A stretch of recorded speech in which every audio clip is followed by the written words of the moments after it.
अगर आपकी कुंडली में भी सूर्य शनि एक साथ हैं, अगर आपकी कुंडली में मंगल सूर्य एक साथ हैं या शुक्र सूर्य एक साथ हैं, तो आपको अपनी किस्मत चमकाने के लिए किस भगवान की पूजा करनी चाहिए, कौन सा पौधा लगाना चाहिए और कौन से उपाय आपको करने होंगे। आइए पंडित जी से सबसे पहले यही जानते हैं। पंडित जी बताएं। देखिए, अपने दर्शकों को आज मैं कुछ ज्योतिष की जानकारी देना चाहता हूं। आप रोज इस कार्यक्रम को देखते हैं, सुनते हैं और मुझे विश्वास है कि आप अपनी कुंडली का भी कुछ न कुछ मैच करते होंगे। तो एक बात आप लोगों की जानकारी के लिए बताना चाहूँगा कि जन्म कुंडली किसी की भी हो, किसी उम्र की हो, चाहे नवजात शिशु की हो, चाहे 90 साल के बुजुर्ग की हो, कुंडली में एक चीज सबके कॉमन होती है। वो कॉमन ये होती है कि सूर्य, शुक्र और बुध, इन तीनों ग्रहों में अगर आपसी डिस्टेंस देखा जाए, आपसी दूरी देखा जाए, तो 47 डिग्री से ज्यादा की नहीं होती है। माने एक राशि 17 अंश से ज्यादा की नहीं होती है। ये सूर्य, बुध और शुक्र तीनों ग्रह एक घर आगे पीछे ही प्रायः होते हैं, एक भाव के आगे पीछे होते हैं या साथ में भी कभी कभी होते हैं। जब कभी जन्म कुंडली में शुक्र और सूर्य एक साथ हो जाते हैं तो इसमें दो स्थिति बनती है। एक तो इनके डिग्री से अगर 12 डिग्री से दोनों के अंतर हों, जैसे मान लीजिए सूर्य 18 डिग्री पर है और शुक्र 2 डिग्री पर है, तब तो कोई बात नहीं, आप बच गए। लेकिन अगर सूर्य और शुक्र की डिग्री 12 से कम है तो शुक्र अस्त हो जाएगा। अब जब शुक्र अस्त हो जाएगा तो ऐसे आदमी को न तो वैवाहिक सुख का आनंद मिलेगा और न लग्जरी लाइफ हो पाएगी। लेकिन एक बड़ी भयावह स्थिति होती है। अगर सूर्य और शुक्र किसी की कुंडली में द्वितीय या द्वादश भाव में, माने दूसरे भाव में या 12वें भाव में एक साथ हो जाएं और शुक्र अस्त हो जाए और शुक्र की डिग्री सूर्य की डिग्री के समान हो जाए, तो ऐसा बच्चा जन्मांध होता है। जन्म से ही उसकी दोनों आंखें खराब होती है। लेकिन अगर ऐसा नहीं है, 1 डिग्री, 2 डिग्री, 3 डिग्री का अंतर है, तो ऐसे बच्चे को 3 साल, 4 साल, 5 साल की उम्र में चश्मा लग ही जाता है। 7 डिग्री, 8 डिग्री का भी अंतर है और द्वितीय द्वादश में है तो 12 वर्ष की उम्र के पहले चश्मा लग ही जाता है। शुक्रो नेत्रश्च तथा चंद्रमा मनसस्तथा आत्मा वै दिन कृते अत्र बुधो बालत्व धीमतः। महर्षि पराशर अपने पराशर होरा शास्त्र में लिखते हैं कि शुक्र का विचार नेत्रों के लिए भी किया जाता है। अच्छा, अब शुक्र अगर अस्त होगा तो विवाह में देरी कराएगा। शुक्र अगर अस्त होकर के द्वितीय द्वादश के अलावा कहीं होगा तो ऐसे पुरुष की कुंडली में होगा तो उसके शुक्राणु नहीं होंगे, और स्त्री की कुंडली में होगा तो उसके अंडे ठीक नहीं बनेंगे, उसको रजो दोष होगा, उसका जो मासिक धर्म है वो ठीक नहीं होगा, गर्भाशय से संबंधित रोग होंगे। तो कुंडली में शुक्र का ठीक होना और शुक्र का बलवान होना बहुत जरूरी होता है। और इसका शास्त्रों में तमाम उपाय बताए गए हैं। लेकिन जो उपाय मैंने जीवन में आजमा के देखा है वो उपाय है, या तो माँ दुर्गा की पूजा में पूरी तन्मयता हो जानी चाहिए। तन्मयता का मतलब नित्य दुर्गा सप्तशती का संपूर्ण पाठ करना चाहिए, संकल्प से लेकर के क्षमा प्रार्थना तक दुर्गा सप्तशती का संपूर्ण पाठ होना चाहिए। ये सबसे बेस्ट उपाय है, क्योंकि शुक्र की अधिष्ठात्री देवी दुर्गा है और दुर्गा की उपासना से शुक्र अपने आप बलवान हो जाता है। तो या तो बढ़िया से रोज दुर्गा सप्तशती की उपासना करें। अगर इतना भी नहीं कर सकते तो दुर्गा के जो 108 नाम हैं, अष्टोत्तर शतनाम, उसका रोज पाठ करें। अगर ये भी नहीं कर सकते हैं तो कम से कम जो दिव्या कवचम है दुर्गा सप्तशती में, कवच का पाठ सुबह शाम कर लें। अगर ये भी नहीं कर सकते हैं और अब विवाह होने की बारी है, देर हो रहा है, समय आपके पास नहीं है, तो शुक्र के वैदिक मंत्र का 72,000 मंत्र जप 18 ब्राह्मणों द्वारा एक दिन में शुक्रवार को कराएं। हवन, तर्पण, मार्जन तथा ब्राह्मणों को भोजन कराएं। उन्हें सफेद वस्त्र दान करें, दक्षिणा दें। इससे भी शुक्र ग्रह की शांति हो जाती है। लेकिन अगर शुक्र आपका अस्त है और विवाह के लिए आपने उपाय किया, विवाह हो गया, तो फिर ये उपाय आपको संतान प्राप्ति के पहले एक बार फिर करना चाहिए, क्योंकि शुक्र का अस्त होना माने एक बार में वो संपूर्ण रूप से उदय नहीं होगा।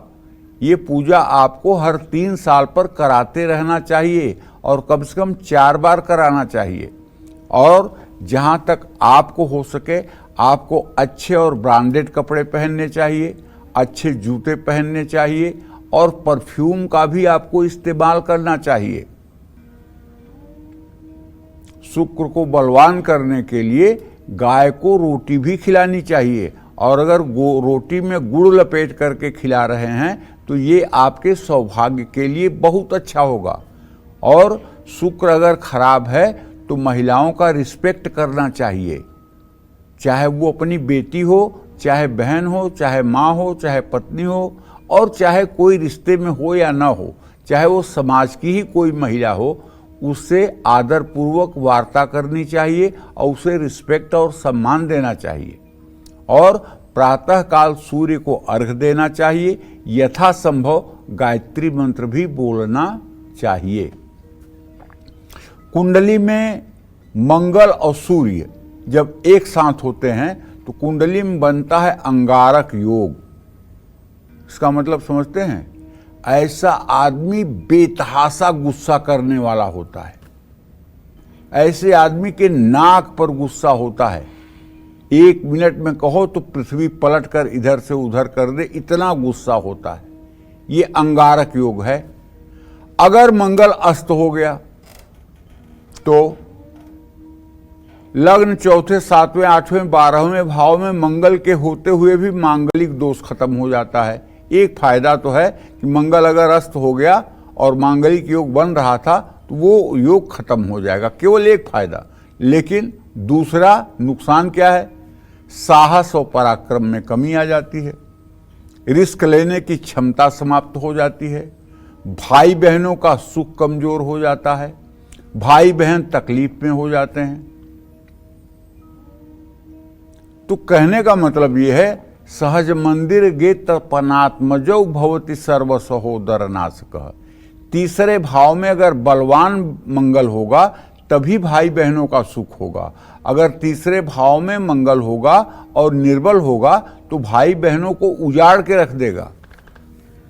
तो भाई ये स्थिति अगर है तो आपको धरणी गर्भ संभूतम विद्युत कांत समप्रभम कुमारम शक्तिहस्तम च मंगलम प्रणमाम्यहम। ये मंगल का मंत्र आपको 10 माला कम से कम 50 दिन तो करना ही चाहिए। और दूसरी बात, जिंदगी भर के लिए अगर मंगल आपका अस्त है तो जिंदगी भर के लिए हनुमान जी को आप अपना इष्ट मान लें और उनकी उपासना करें, और जितना हो सके मन लगा करके हनुमान जी की सेवा शुश्रूषा करें। और संभव हो तो जीवन में एक बार से ज़्यादा अयोध्या जा करके हनुमान गढ़ी में हनुमान जी का दर्शन पूजन करें। और अपने घर में तुलसी का पौधा जरूर लगाएं। और कुछ हो या ना हो आपके घर में, एक तुलसी का पौधा जरूर होना चाहिए। भले उसकी सेवा आप ना करें, आपकी पत्नी कर दे, आपकी माँ कर दे, लेकिन तुलसी का पौधा होना चाहिए। और तांबे के लोटे में जल भरकर हर रोज सूर्य को 3 बार में ओम ब्रह्म स्वरूपिणे सूर्य नारायणाय नमः ये कहते हुए अर्घ भी देना चाहिए। और वैसे तो अमावस्या को विवाह का मुहूर्त होता ही नहीं है, लेकिन शनिवार को भी विवाह नहीं करना चाहिए ऐसे लोगों को। अब सूर्य और शनि अगर कुंडली में एक साथ हो तो शनि कम पीड़ित होता है, सूर्य ज्यादा पीड़ित होता है। शनि एक ऐसा ग्रह है जो सूर्य को पीड़ित कर देता है। मैंने कई बार आपको बताया है, आपको याद भी होगा कि यदि द्वितीय भाव में सूर्य हो और अष्टम भाव में शनि हो और दोनों की डिग्री में 12 डिग्री का अंतर हो, तो ऐसा व्यक्ति अगर कुबेर का भी बेटा हो, माने धनाध्यक्ष कुबेर, उनका भी बेटा हो, तो वो भी भीख मांग के मरेगा, क्योंकि कभी उसके जीवन में बरकत हो ही नहीं सकती है। चाहे जितना धन दौलत उपलब्धि उसको विरासत में मिली है, सब नष्ट हो जाएगी। ये बड़ा खराब योग होता है। और अगर 12 डिग्री से ज्यादा का अंतर है, फिर घबराने की कोई बात नहीं। हर रोज उगते हुए सूर्य को जल चढ़ाना चाहिए। और सूर्य का जो वैदिक मंत्र है, ओम कृष्णेन रजसा वर्तमानो निवेशयन् मृतं मर्त्यं च हिरण्येन सविता रथेन देवो जाति भुवनानि पश्यन्।